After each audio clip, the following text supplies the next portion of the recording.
nze senga nalina obuyinza n'alisoose nendekerawo okukola enguudo zonna na byonna bye mwagala mbakolere neŋŋenda nenkwata nenzimba rail line okuva e Mombasa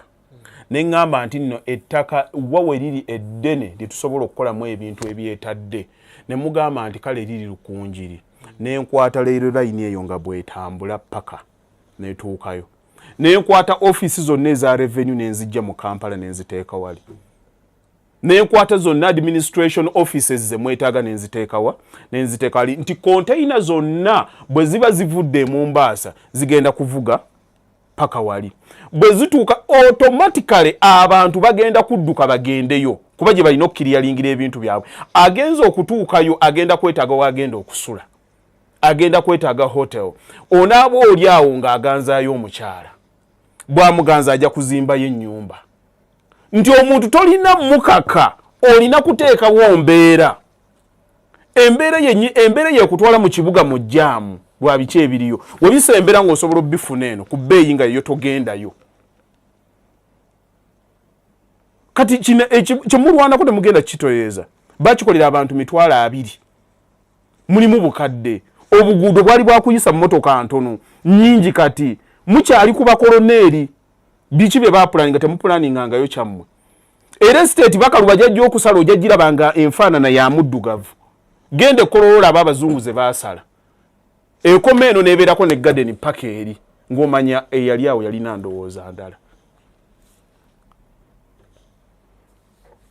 okitegeera kyengezaako okugamba nti ffe tetwagala kusussa bwongo bwaffe wetulowooleza tewali kirumanga muntu atamanyi kweyagalira mutamanya ate ng'alowooza nti amanyi era babaddeyo nga bagamba nti eyo kaakati gyagenze bannanasi be bagenda oziteekamu kati awo ogenda okumanya kye bayita brain muscle power olaba abantu abalina emisuwa mu bwongo egikola ojja kudde one day nkikubuulirira wano osange nga waliyo ekifo ekisanyukirwako weekiri emabega osange nga waliwo referral hospital egenda bavuga mwenna nga muva eno mutambule era wagenda kukulaakulana.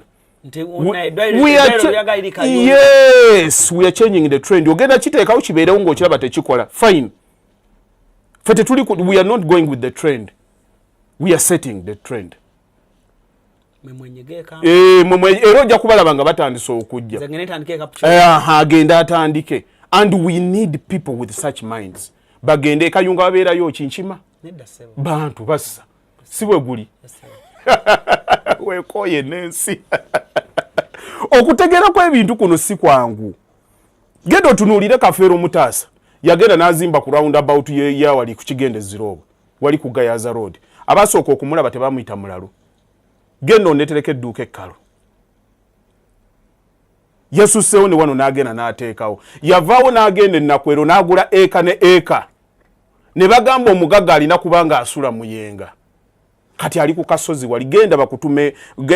eka y'ettaka ennakwero kati wano ku lw'Egayaza ne bw'aba akola omukolo tewali mmotoka erabika neighbor kusaba otupaakinge kuwona zonna ziyingira munda ne mutamanya nti ne munda mulimu omukolo yoyo omugagga with a proper mindset.